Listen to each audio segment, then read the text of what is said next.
चलिए बच्चों, आज हमने छोटा सा टॉपिक पढ़ना है, एटमॉस्फेयर।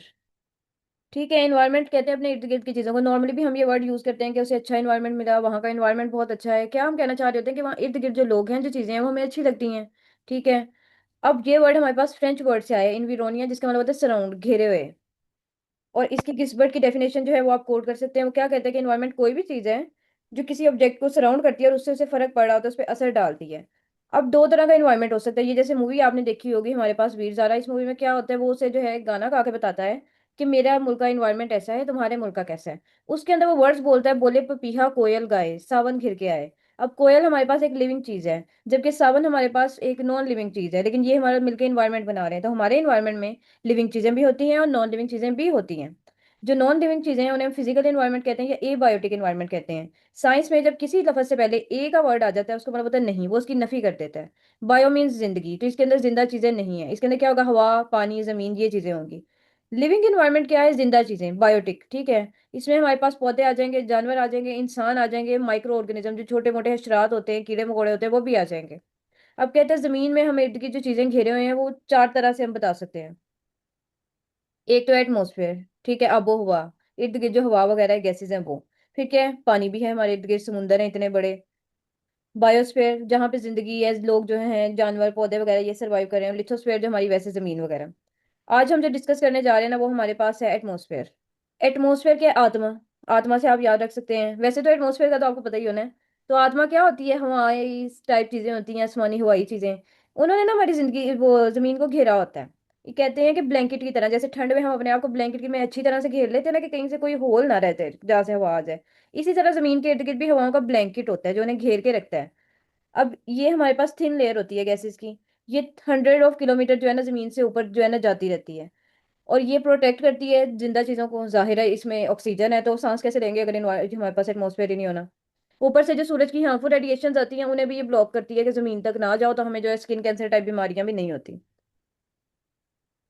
अब है कि जैसे जैसे आप ऊपर जाते हैं, ठीक है, आंख ओझल पहाड़ ओझल, ठीक है, जैसे जैसे कोई दूर जाता है आपकी और उसकी दोस्ती की गहराई कम हो जाती है। अगर आप फ्रिक्वेंटली नहीं मिलते तो कम हो जाती है। तो जैसे जैसे आप जमीन से ऊपर जाते हैं ना, हम देखते हैं कि हमारे पास डेंसिटी जो एटमॉस्फेयर की है ना, कि गैसेस उसमें आपस में कितनी पास पास होंगी, वो भी कम हो रही है। तो ऊपर जाते जाते हमारे पास गैसेस की डेंसिटी कम हो जाती है।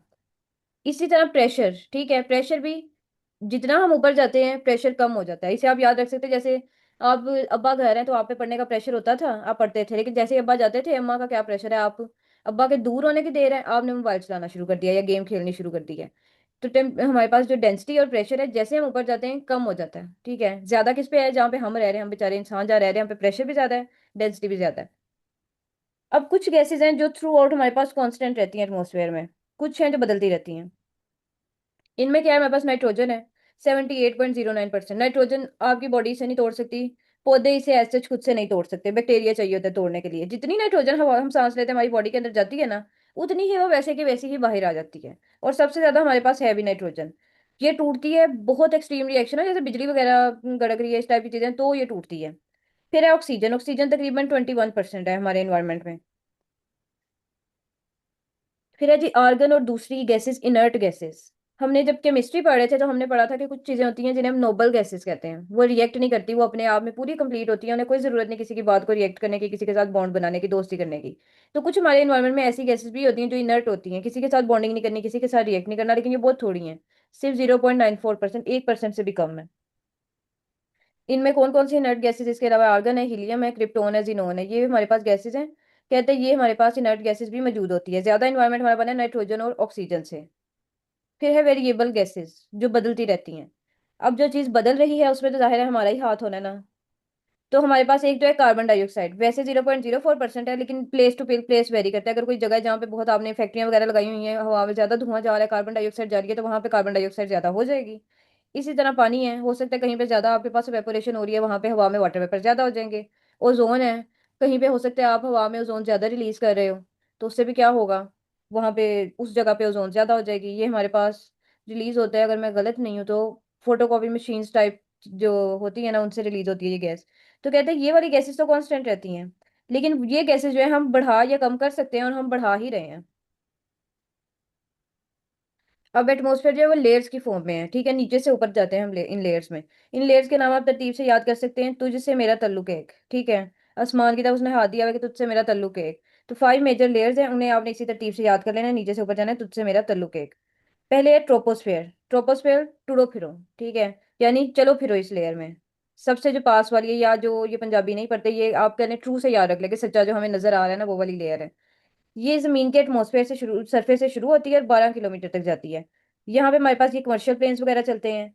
हम यहाँ पे रहते हैं, सारे जो हम देखते हैं ना, बारिश हो रही है, पानी आ रहा है, कम आ रहा है, ज्यादा आ रहा है, बादल हैं, ये सब इसी लेयर में होने हैं जो हमें नजर आ रही है। यहाँ पे क्या होता है, ये टेम्परेचर कम होता है। ये टेम्परेचर मैं आपको ना याद करा दूंगी कि कैसे कम होता है नेक्स्ट स्लाइड में। प्रेशर आपने याद रखना है, ऊपर जाते जाते प्रेशर भी कम होना है, डेंसिटी भी कम होनी है। टेम्परेचर जो है वो जरा तंग करता है, उसे मैं आपको याद करा देती हूँ, उसकी टेंशन नहीं लेनी। और अपर बाउंड्री को हम कहते हैं ट्रोपोपॉज, कि यहाँ पे आके पॉज ले लिया है सबकी अपर बाउंड्री को, आपने यही कहना है पॉज, ठीक है। स्ट्रेटोस्फेयर अपर बाउंड्री स्ट्रेटोपॉज। तो ये हमारे पास ज्यादा है, जहाँ पे हमारे पास कमर्शियल प्लेन्स वगैरह ये सब चलते हैं। फिर है स्ट्रेटोस्फेयर, ठीक है, स्ट्रेट से स्ट्रेट ऊपर को जाना। अब ये उससे ऊपर वाली लेयर है। यहाँ पे हमारे पास जो है ना मेन जो ओजोन लेयर है ना वो आती है। ये होती है 12 किलोमीटर से ऊपर, ये शुरू हो जाती है और 50 किलोमीटर तक जाती है। यहाँ पे हमारे पास ओजोन लेयर होती है।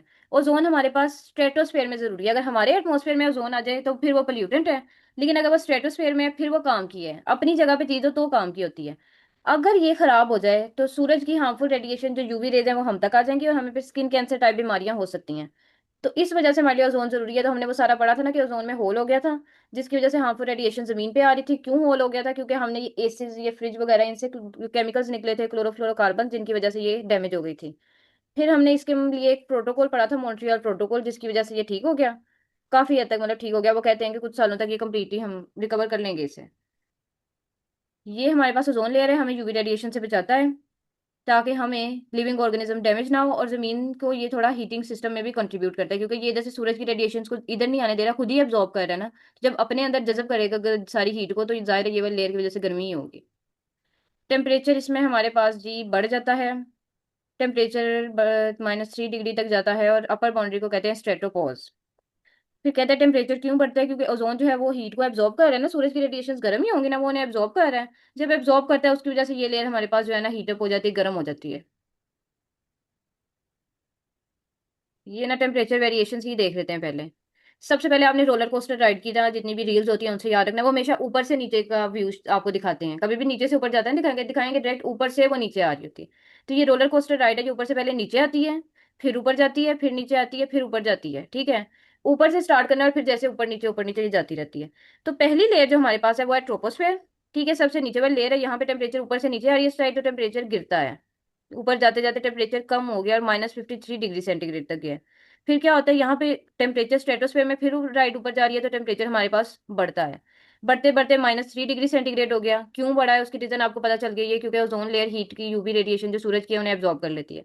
फिर मीजोस्फेयर है, अब राइट ऊपर आ गया तो दोबारा नीचे जाएगी, दोबारा से हमारे पास टेम्परेचर जो है कम हो जाएगा। कम होते होते -90 डिग्री हो गया हमारे पास। फिर उसके बाद राइट थर्मोस्फेयर में ऊपर जाएगी और एक्सोस्फेयर में उससे भी ऊपर चली जाएगी। इसके बाद जो है ना थर्मोस्फेयर के बाद राइट ऊपर चली जानी है। थर्म का मतलब होता है हीट, ठीक है, वो ब्लैंकेट जो नाम ही हीट पे है उसमें तो जाहिर है हीट अप ही होना है। यहाँ पे हमारा टेम्परेचर 1500 या इससे भी ज्यादा हो जाता है। इतना ज्यादा कि बेचारे जो बॉन्ड बने होते हैं टूट जाते हैं। वो बेचारे बॉन्ड्स आपस में, उनकी दोस्ती टूट जाती है, इतनी गर्मी होती है। उसकी वजह से हमारे पास ये अरोराज वगैरह जो है ना ये भी बनना स्टार्ट हो जाते हैं। फिर एक्सोस्फेयर, एक्सो को हमने याद किया था एक्स से। एक्स क्या होता है? जो जिंदगी से निकल जाता है, ठीक है। तो यहाँ पे एक्सोस्फेयर में जाके ये क्या होगा, निकल रहा है हमारी पहुंच से दूर, और निकलते निकलते स्पेस का हिस्सा बन जाएगा, उसमें ब्लेंड हो जाएगा। यहाँ पे टेम्परेचर बहुत ज्यादा होता है और ये ग्रेजुअली मर्ज कर जाएगा हमारी आउटर सरफेस में। इनका है ट्रोपोस्फेयर 12 किलोमीटर तक होता है, ठीक है। इसे आप याद रख सकते हैं कि हमारी नॉर्मल जो हम कह रहे हैं ना, हम इसमें रहते हैं तो हमारा 12 घंटे का दिन, 12 घंटे की रात, इस तरह हम नॉर्मल जो है करते हैं, तो 12 तक ये होता है। आगे फिर इसने बढ़ते जाना है। स्ट्रेटोस्फेयर होता है 50 तक। और इसको आप याद रख सकते हैं एंड वाले दो को कि ये 700 किलोमीटर तक है, क्योंकि एक्सोस्फेयर एक्स से, एक्स आपके साथ था फिर जीरो हो गया, तो एक्सोस्फेयर 700 किलोमीटर तक, ये वाले 12 किलोमीटर तक। और इनका कोई जुगाड़ कर लें आप। 12 घंटे का दिन और 12 घंटे की जो रात होती है उसके बाद ये सर्कल रिपीट करके इंसान की उम्र मैक्सिमम 50 तक की तो जाती है। हाँ ये तो है, ऐसे भी याद कर सकते हैं। बहुत छलांग लगाए तो 80 साल तक बस। हाँ इससे ज्यादा कितनी छलांग लगाएगा। फिर चले उसने ठीक। डायरेक्ट ऊपर ही जाना है। हाँ ऐसे याद करने चले। अब इन सबको डिटेल से देख लेते हैं। मीजोस्फेयर, मीजोस्फेयर मिड वाली लेयर है, एम से मिड, एम से मीजोस्फेयर, और एम से ही मिटियोर्स का अड्डा। ठीक है, ये वो है जहाँ पे हम मिटियोर्स वगैरह की बात कही थी ना हमने, ये वो लेयर है। ये 50 किलोमीटर पे शुरू होती है और एक्सटेंड करती है 80 किलोमीटर तक। ज्यादातर मिटियोर जो है इस लेयर में बर्न करते हैं। और ये हमारे एटमॉस्फेयर की सबसे ठंडी लेयर है। -93 डिग्री सबसे ठंडी लेयर है। ठीक है, मिडल चाइल्ड की तरह है, कोई इसकी टेम्परेचर की वैल्यू नहीं है हमारे पास, बिल्कुल ठंडा। ठीक है, ठंडे जोक्स मारते हैं। टेम्परेचर इसमें कम हो गया, और इसकी अपर बाउंड्री को भी क्या कहेंगे, मीजोपॉज। ठीक है, आपने इसमें मेन चीज क्या याद रखनी है कि यहाँ पे मिटियोर्स बर्न करते हैं, और सबसे कोल्डेस्ट लेयर अगर वो पूछे तो आपको पता होना चाहिए, मिडल चाइल्ड है, ठंडे जोक्स मारता है, मीजोस्फेयर है। फिर है थर्मोस्फेयर। थर्म का लफ्ज का मतलब ही होता है हीट। ठीक है, ये देखे बच्चे को हम थर्मामीटर से चेक करते हैं ना कि कितनी हीट जो है बॉडी की, टेम्परेचर क्या है वो बताता है हमें। यहाँ पे जो है बहुत हाई टेम्परेचर होता है, जिसकी वजह से हमने इसका ये नाम रखा। ये हमारे एटमॉस्फेयर की सबसे हॉटेस्ट लेयर है। टेम्परेचर कहते हैं इसमें बढ़ता रहता है, और 2000 तक चला जाता है बढ़ बढ़ के। और यहाँ पे अरोरास फॉर्म होते हैं, क्यों? क्योंकि वो बॉन्ड्स जो बने होते हैं इतनी हीट की वजह से वो बेचारे बॉन्ड्स भी टूट जाते हैं, और दोबारा से आइंस बन जाते हैं। जैसे अगर हमारे पास था एक बॉन्ड ए और एक्स का, ए था हमारे पास पॉजिटिव, एक्स नेगेटिव था। दोनों की आपस में दोस्ती हो गई क्योंकि वो ऑपोजिट अट्रैक्ट करते हैं एक दूसरे को। लेकिन यहाँ पे इतनी गर्मी थी, इतनी गर्मी थी कि वो बेचारे भी टूट गए। तो उनकी दोस्ती भी टूट गई। अब इतनी गर्मी में जब मेरी दोस्त है मुझे मिलने के लिए बुलाती है, मैं भी उन्हें मना ही करती हूँ कि भाई ये तो नहीं हो पाएगा। तो ये दोनों भी क्या हो गए, जुदा हो गए हैं। अब ये आइंस बन गए हैं। इन आइंस की वजह से हमारे पास फिर क्या बनते हैं, अरोरास बनते हैं। ये हम अक्सर कार्टून्स वगैरह में देखते हैं ना, इस तरह ऊपर बने होते हैं, टॉम एंड जेरी में भी दिखाया करते थे, तो बड़े प्यारे से लगते हैं। कहता है इनकी वजह से ये बन जाते हैं, वो इतनी हीट होती है वो तोड़ देती है उन्हें, वाले निकल गया हमारी पहुंच से दूर। तो आउटर मोस्ट लेयर है अर्थ के एटमॉस्फेयर की। टेम्परेचर यहाँ पे बहुत ज्यादा होता है, लेकिन डिपेंड कर सकते हैं आप किस लोकेशन पे हैं। और ये आहिस्ता आहिस्ता आउटर स्पेस में ब्लेंड हो जाता है, चला जाता है। सैटेलाइट्स ट्रेवल करती हैं और या ऑर्बिट करती हैं इस रीजन में। अब ये जो हमने इनके बनाया ना कि ये 12 किलोमीटर तक, ये 50 तक, ये 80 तक, ये भी कोई ऐसे नहीं है कि ये एक पॉइंट है और इसके बाद इससे नीचे ये वाला है हमारे पास मीजोस्फेयर है, ऊपर थर्मोस्फेयर है। वो जाहिर है गैसेज है, वो थोड़ा एक दूसरे में ब्लेंड हुई होती है, तो हम एग्जैक्टली नहीं उस तरह से माप सकते। और वो कहता है कि ये हमने इतनी सीधी तरह, उसने कहा कि भाई डेंसिटी ऊपर जाते कम हो रही है, ऊपर जाते जाते प्रेशर कम हो रहा है, तो एटमोस्फेयर को क्या मुसीबत है कि वो हमें इस रोलर कोस्टर राइड पे बिठा रहा है। तो वो कहते हैं टेम्परेचर चेंज होता है, डिपेंड करता है कि कितनी सोलर एनर्जी एब्जॉर्ब हुई है। अब जो हमारे पास ट्रोपोस्फेयर है जहाँ पे हम रहते हैं, यहाँ पे सोलर क्या कहते हैं उसे अपना, ये इसने उल्टे लेबल किए हैं मुझे लगता है। ये स्ट्रेटोस्फेयर है, आज मैंने प्रूफ रीड ना किए, तो इसके काम चेक करो। स्ट्रेटोस्फेयर, स्ट्रेटोस्फेयर में तो हमने पढ़ा कि ओजोन होती है, तो ओजोन हीट को एब्जॉर्ब कर लेती है, जिसकी वजह से हमारे पास ये लेयर जो है ये हमारे पास वार्म अप हो जाती है। फिर हमारे पास मीजोस्फेयर, मिडल चाइल्ड, ठंडे जोक्स मारता है। इसमें क्या होता है, हमारे पास जो है ना गैसेस, सूरज की इतनी ज्यादा हीट एब्जॉर्ब नहीं होती, जबकि थर्मोस्फेयर में बहुत ज्यादा हमारे पास एब्जॉर्ब हो जाती है। तो इस वजह से वो गर्म ज्यादा हो जाते हैं। सब में यही रीजन लिखनी है आपने, बस ये है कि स्ट्रेटोस्फेयर में मेन हमारे पास गैस आ जाती है, ओजोन। फिर ये भी उसने टेम्परेचर का आप इस तरह से ग्राफ बना के दिखा सकते हैं। ठीक है, कि किस तरह टेम्परेचर के साथ एक साइड पे उसकी वो लिख दें, हाइट लिख दें, 12 है, 50 है, ठीक है, 80 है, इस तरह से, और फिर 700। इस तरह इनकी लेयर्स के इधर नाम लिख दें, इनके टेम्परेचर मेंशन कर दे। जाहिर है रोलर कोस्टर तो नहीं बनाएंगे ना, तो ऊपर को बनाएंगे जरा वीएन भी आएगा कि भाई ऊपर जा रहे हैं। तो इन शॉर्ट क्या है, ट्रोपोस्फेयर नीचे से हीट अप होता है, स्ट्रेटोस्फेयर ओजोन की वजह से हो जाता है, मीजोस्फेयर बहुत थोड़ी एब्जॉर्प्शन हो पाती है, थर्मोस्फेयर जो है गैसेस से एब्जॉर्ब हो जाते हैं जो हाई एनर्जी रेडिएशन होती हैं, और इनकी वजह से आइंस बन जाते हैं। एक्सोस्फेयर में हाई टेम्परेचर होता है, लेकिन हमें वेरी वेरी करता है, हमें इतना पता नहीं है इसका। फिर है एटमॉस्फेयर की इलेक्ट्रिकल प्रॉपर्टीज क्या है। इलेक्ट्रिक प्रॉपर्टीज मतलब वो यही पूछ रहे चार्जेस वगैरह का। तो कहते हैं इसे दो ब्रॉड रीजन में, एक तो न्यूट्रल है, न्यूट्रल तो न्यूट्रल है, उसे डिस्कस करके क्या करना है। Ionosphere, charged particles. कहते हैं ये अर्थ के एटमॉस्फेयर में जब आयंस टूट जाते हैं, जैसे हम कर लेते हैं ये एटम है, ठीक है, इधर इतनी हीट है कि ये वाला इसका एक बच्चा है, हमने कहा था ना ये न्यूक्लियस माँ की तरह होता है, और ये बच्चों की तरह। तो जो दूर वाले बच्चे होते हैं ना, वो फिर बागी हो जाते हैं, उन पे ध्यान नहीं होता, तो वो निकल जाते हैं। वो यहाँ से निकल गया, इतनी हीट थी कि भाई वो यहाँ से निकल गया कि भाई मैं तो यहाँ नहीं रह सकता, इस जिंदगी को मैं नहीं गुजार सकता, वो यहाँ से निकल गया। अब बाकी बेचारे एटम का क्या होगा, जिसमें से भी नेगेटिव चीज निकलती है उसके ऊपर क्या हो जाता है, आप में से अगर नेगेटिविटी निकल जाए तो आप पॉजिटिव हो जाएंगे ना। तो पीछे जो एटम है वो पॉजिटिव हो जाता है, और हमारे पास नेगेटिव इलेक्ट्रॉन बाहर निकल जाता है। ये हमारे पास अब आयन बन गया है, ठीक है। इसे आप ऐसे भी देख सकते हैं कि हमारे पास जो अंदर होता है ना, न्यूक्लियस के अंदर जितने पॉजिटिव होते हैं उतने ही हमारे बाहर इलेक्ट्रॉन्स होते हैं। तो अगर एक इलेक्ट्रॉन कम हो गया तो हमारे पास पॉजिटिव का पलड़ा भारी हो जाएगा ना। आप कह रहे हैं 4 हमारे पास पॉजिटिव थे, 4 ही हमारे पास नेगेटिव थे। जब 4 पॉजिटिव हैं लेकिन एक नेगेटिव, क्या हुआ है, गर्मी देख के भाग गया है वहां से, तो ये 3 हो गए। अब ये वाले हमारे पास ज्यादा हो गए, तो इनका लेवल हाई है, तो हम फिर ऊपर लिख देते हैं कि ये हमारे पास पॉजिटिव है। तो कहते हैं इधर ये सिस्टम होता है कि ये उसके इलेक्ट्रॉन्स निकाल देते हैं, उसके आयंस बना देते हैं। ये सारा काम यहाँ पे होना शुरू हो जाता है। कौन कर रहा है इसके लिए, एनर्जी सन देता है, और कॉस्मिक रेज जो है ये भी इसके लिए एनर्जी देती हैं, ताकि ये अपने इलेक्ट्रॉन्स, एक या उससे ज्यादा इलेक्ट्रॉन्स अपने जो है ना निकाल दें। आयंस बन रहे हैं तो इस प्रोसेस को आयनाइजेशन कहते हैं। जब इलेक्ट्रॉन्स लूज हो जाते हैं तो इलेक्ट्रॉन्स बन जाते हैं हमारे पास, एटम पॉजिटिवली चार्ज हो जाते हैं और इलेक्ट्रॉन जो है नेगेटिव हमारे पास फ्री जो है ना उधर गुजरते रहते हैं। अब ये इलेक्ट्रॉन जब गुजरते हैं ना, इलेक्ट्रिसिटी का तो आपको पता है, बिजली वो भी क्यों बनती है, कैसे बनती है, जब इलेक्ट्रॉन्स गुजर रहे होते हैं, ठीक है, इलेक्ट्रॉन्स के चलने को, उनके कहीं जाने को से हम बिजली बनाते हैं। तो इस वजह से वो इन्हें इलेक्ट्रिकल प्रॉपर्टीज कह रहे हैं, वो प्रॉपर्टीज जो इलेक्ट्रॉन से रिलेटेड है। फिर है जी इसमें सूरज का क्या काम है। अब सूरज की हमने लेयर्स पढ़ी थी बहुत अच्छे से, उनमें से एक लेयर थी कोरोना, जो उसकी सबसे अपर एटमॉस्फेयर की लेयर थी। हमने पढ़ा था कि यहाँ पे बहुत ज्यादा हाई टेम्परेचर होता है और ये कंटिन्यूसली प्लाज्मा होता है इस प्रोड्यूस करता है, और यूवी रेज और एक्स रेज प्रोड्यूस करता है। इतनी हाई टेम्परेचर और इतनी ज्यादा रेज की वजह से हमारे पास इधर क्या होता है, आयंस बनने लग जाते हैं उस बेचारे की इतनी गर्मी में। तो कहते हैं लेकिन किसी भी टाइम पे सूरज जो हमने पढ़ा था टिल्ट होके होता है, आधी जगह पे दिन होता है आधी जगह पे रात होती है। तो कहते हैं इस तरह आधी जगह पे दिन होते हैं आधी जगह पे रात होती है। तो अर्थ का हाफ आयनोस्फेयर जो है वो आयनाइज हो रहा होता है, जबकि बाकी हाफ जो है वो हमारे पास ठीक ठाक होता है। जहां पे सूरज की रोशनी पड़ रही है, गर्मी है, वहीं पे आयंस बनेंगे ना। जहां पे गर्मी ही नहीं है वहां पे तो वो आराम सुकून से, अब एसी वाले कमरे से कौन उठ के जाएगा, वो तो वहीं पे बैठा रहेगा। तो कहते हैं होती क्यों है आयनाइजेशन, हाई रेडिएशन यूवी या एक्सरेज आके लगती हैं, वो इलेक्ट्रॉन को यहाँ से नॉकआउट कर देती हैं, किक आउट कर देती हैं उससे। तो इलेक्ट्रॉन नॉकआउट हो जाता है, उसकी वजह से क्या होता है, पीछे पॉजिटिव रह जाते हैं और नेगेटिविटी उसमें से निकल गई है। हमारे लिए ये क्यों जरूरी है। अब होता यह है कि हम ये जो एफएम रेडियो और एएम रेडियोस वगैरह होते हैं इन्हें सुनते हैं, तो ये हमारे पास आइनोस्फेयर उसमें काम करता है कि इसके अंदर से हमारे पास अगर 30 से ज्यादा हो रेंज की, तो वो तो गुजर जाती है 30 मेगाहर्ट्ज से ज्यादा, लेकिन इससे कम हो तो नहीं गुजरती।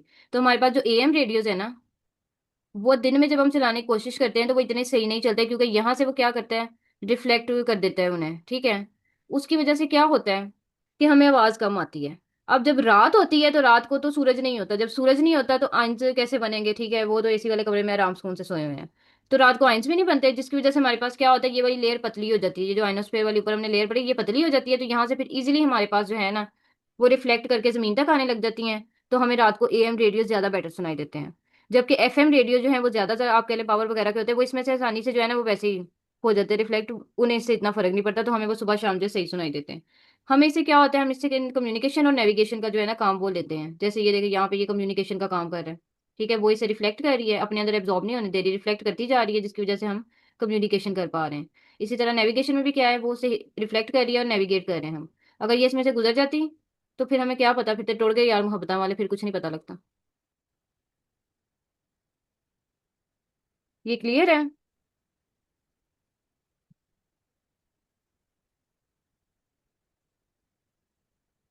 अब कह रहे हैं हमारे लिए एटमॉस्फेयर जरूरी क्यों है। सबसे मेन चीज ऑक्सीजन है, ऑक्सीजन होगी तो सांस लेंगे, सांस लेंगे तो जिंदा रहेंगे, तो इसलिए जरूरी तो है। तो ये हमें ऑक्सीजन प्रोवाइड करता है, और इतनी ऑक्सीजन हमारे पास है जिसकी वजह से जिंदगी जो है वो चलती रहती है। कुछ पौधे भी ऑक्सीजन बना के हवा में भेज देते हैं। तो ऑक्सीजन साइकिल चल रहा है एक, ठीक है। पौधे ऑक्सीजन बनाते हैं, हम कार्बन डाइऑक्साइड बना रिलीज करते हैं, इस तरह एक साइकिल चलता रहता है। दूसरा क्या है, ये सोलर रेडिएशन को जमीन तक आने देता है। अब जब गर्मी होती है वो हमारे लिए जरूरी है, सूरज की रोशनी जा रही है उससे फसलें वगैरह उगती हैं, ठीक है। वैसे भी इन्वायरमेंट को सर्वाइव करने के लिए गर्म होना जरूरी है। तो कहते हैं रिलेटिवली ट्रांसपेरेंट होता है important life supporting solar radiations को, जो जिंदगी के लिए अच्छी रेडिएशन है उन्हें गुजरने देता है, जो बुरी होती हैं उन्हें ओजोन वगैरह पीछे ही रहने देते हैं। तो ये हमारी अर्थ की सरफेस तक पहुंचती हैं, पानी तक पहुंचती हैं, और फिर हमारे लिए जिंदगी कायम रखने में मदद करती हैं। और क्या काम करती हैं ये पौधे, पौधे हमारे लिए खाना बनाते हैं। हर चीज पौधों से खाना लेती है, ठीक है। अगर हम कहें कि हम केएफसी खाते हैं तो जिंगर जुंगर खाते हैं, तो जाहिर है वो जानदार भी तो पौधों से ही खाना खाते हैं। तो डायरेक्टली और इनडायरेक्टली हम पौधों पे ही डिपेंड कर रहे हैं खाने के लिए। तो पौधों को में खाना कैसे बनता है, हवा से वो लेते हैं कार्बन डाइऑक्साइड, ये नीचे से पानी ले लिया और ऊपर से सूरज की रोशनी, तो फिर खाना पकता है इनमें। तो सूरज की रोशनी के बगैर ये वाला प्रोसेस नहीं हो सकता खाना पकाने का। इस प्रोसेस का नाम आप देखिए क्या है, फोटोसिंथेसिस। सिंथेसिस का वर्ड मैंने आपको सिखाया है, मतलब बनाना। फोटो मीन्स फोटो, ठीक है। फोटो कैसे बना सकते हैं हम, जब रोशनी हो तभी फोटो बनती है ना, अंधेरे में तो फोटो बनती ही नहीं है। तो फोटो का मतलब होता है लाइट, ठीक है। वो रिएक्शन, वो चीज बनना जिसमें रोशनी की जरूरत है। तो इसका नाम ही इस पे है। ये हमारे प्लांट्स को सपोर्ट करता है और इनडायरेक्टली सारी जिंदगी को सपोर्ट करता है। पौधे नहीं होंगे जानवर मर जाएंगे, हम भी मर जाएंगे। फिर ये हमें यूवी रेडिएशन से बचा के रखता है। 95% जो अल्ट्रा वायलेट रेडिएशन जमीन तक पहुंचती है उनसे ये हमें बचा लेता है। तो हम फिर जो है अपनी जिंदगी अच्छे से गुजारते हैं। और हमने ये भी पढ़ा था कि मॉन्ट्रियल प्रोटोकॉल ही वाहिद वो प्रोटोकॉल है जो सबसे ज्यादा कामयाब रहा है आज तक। फिर है जी ग्रीन हाउस इफेक्ट। ये आपने ना जरा दिमाग खोल के देखना है। कहते हैं कि जमीन हमारे पास क्या करती है, सोलर एनर्जी को एब्जॉर्ब करती है, जिसकी वजह से फिर जमीन क्या हो जाती है, हीट अप हो जाती है। ये जो जमीन ने कुछ एब्जॉर्ब किया इसमें से ये वापस एमिट करती है, कुछ वापस भेजती है। देखिए सूरज से आ रही है ना कुछ रेज, वो जमीन को हिट करती हैं। जब जमीन को उन्होंने हिट किया ना तो वो थोड़ी सी चेंज होके वापस चली जाती हैं ऊपर। अब उनका मकसद क्या होता है कि हम वापस जो है सूरज की तरफ जो है ना वो चले जाएं, ठीक है, बाहर निकल जाएं एटमॉस्फेयर में। लेकिन हमारे पास कुछ गैसेस ऐसी होती हैं, जैसे कार्बन डाइऑक्साइड को मैंने बताया था गर्मी बहुत पसंद है, और वाटर वेपर्स को। इस तरह की गैसेस होती हैं, ये इस हीट को जो बाहर निकलना चाह रही होती है इसे ट्रैप कर लेती हैं, इसे निकलने नहीं देती कि भाई तुम नहीं जा सकती यहाँ से, इसे वहां से निकलने नहीं देती। तो हमारे एटमॉस्फेयर में हीट ट्रैप हो जाती है। कुछ हद तक तो ये बहुत अच्छा था, बहुत मजे आ रहे थे हमें कि ठीक है, अगर गर्मी होगी कहीं पे हीटिंग होगी तो ही वो वहां पे जिंदगी सर्वाइव करेगी। लेकिन फिर क्या हुआ, कार्बन डाइऑक्साइड ज्यादा हो गई। ज्यादा कार्बन डाइऑक्साइड होगी तो वो ज्यादा हीट को ट्रैप करने लग गई।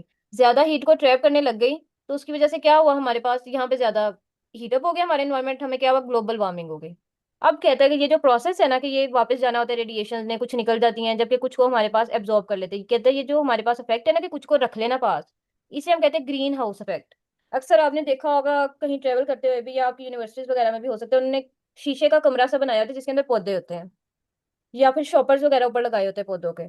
उससे क्या होता है, बाहर से आती है हीट, ठीक है, अंदर कमरे में आ गई। अब कमरे से वो हीट जो है वापस बाहर निकल नहीं पाती, ठीक है, वो जब रेडिएशन चेंज हो जाती है ना वो बाहर नहीं निकल पाती, तो अब वो कमरा हीटअप रहता है। तो वो एटमोसफेयर हमारे पास मेंटेन रहता है जिसमें वो पौधे उग सकते हैं। तो हम बेमौसमी पौधे भी ऐसे उगा सकते हैं उनके लिए, इस तरह हीट को ट्रैप करके उन्हें दे के ना। तो इस वजह से तब तक तो ये हमारा बड़ा काम का चल रहा था। फिर क्या, हमारे पास विंड्स और एयर सर्कुलेशन बनाने में भी ये काम करता है। कहते हैं अगर अर्थ यूनिफॉर्मली हीट ना नहीं होती, क्योंकि इस टेढ़ी होती है, ये होती है थोड़ी ऐसी की, ऐसे सूरज के गिर्द घूम रही होती है, कहते हैं तो इस वजह से क्या होता है, यूनिफॉर्मली हीट नहीं होती। कुछ पार्ट्स होते हैं जिन्हें हीट ज्यादा पहुंचती है, कुछ को कम पहुंचती है। और यहाँ से हमने पढ़ा था सूरज की रोशनी आती है तो हमारे पास ये वाला हिस्सा जो है ये हीट होता है, यहाँ पे ज्यादा होती है। जब साइडों पे जाती है सूरज की रोशनी तो वो थोड़ी फैल जाती है। जब फैलती है तो इतने सर पे तो नहीं ना पड़ी, तो वो वाले हिस्से हमारे पास ठंडे होते हैं, ठीक है, जहाँ पे फैलती है, जहाँ पे डायरेक्ट ऊपर से पड़ रही होती है वो वाले हिस्से फिर हमारे पास ज्यादा गर्म होते हैं। कहते हैं इसकी वजह से टेम्परेचर डिफरेंस आता है और हम कहते हैं कि फलाना इलाका ठंडा है, फलाना इलाका गर्म है। और इसी मूवमेंट की वजह से हमारे पास विंड्स और एटमॉस्फेरिक सर्कुलेशन बनती है। कहीं ठंडी हवाएं हैं, कहीं गर्म हवाएं हैं, वो फिर मूव करती रहती हैं। उनकी वजह से क्या होता है, हमने पढ़ा था कि हमारे पास विंड करंट्स बनती हैं और टोर्नेडोज बनते हैं, ठीक है, टोर्नेडोज वगैरह ये मैंने आपको बताया हुआ है, साइक्लोन्स बनते हैं, एक तरफ से ठंडी हवा आ रही है एक तरफ से गर्म हवा आ रही है, मिलके उन्होंने जो है ना एक बना लिया है, टोर्नेडो टाइप बना लिया, साइक्लोन बना लिया। या फिर क्या हो रहा है, ऊपर ठंडी है नीचे गर्म हुआ है, दरमियान में डिफरेंस इतना आ गया है कि उस डिफरेंस की वजह से वो गोल गोल घूमने लग गई हैं और हमारे पास टोर्नेडोज बन गए हैं। फिर क्या होता है, ओशियन करंट्स पे भी इसका इन्फ्लुएंस होता है। जो विंड करंट्स होती हैं वो वाटर और ओशियन की जो करंट्स होती हैं उन पे भी इन्फ्लुएंस करती हैं, जिसकी वजह से इन टर्न क्या होता है, हमारा टेम्परेचर, एटमॉस्फेयर की सर्कुलेशन वगैरह भी अफेक्ट होती है। तो यानी कि हमारे लिए ये सारी चीजों में एटमॉस्फेयर काम कर रहा है, तो ये जरूरी है। बड़ा ड्राई सा टॉपिक था। इसमें कोई क्वेश्चन है तो पूछने, टाइम तकरीबन एंड हो गया है तो आपने ना ठीक 10 मिनट के बाद मैं आपका टेस्ट अपलोड कर दूंगी, जो कल हमने पढ़ा था वो वाला सॉल्व करना है आपने।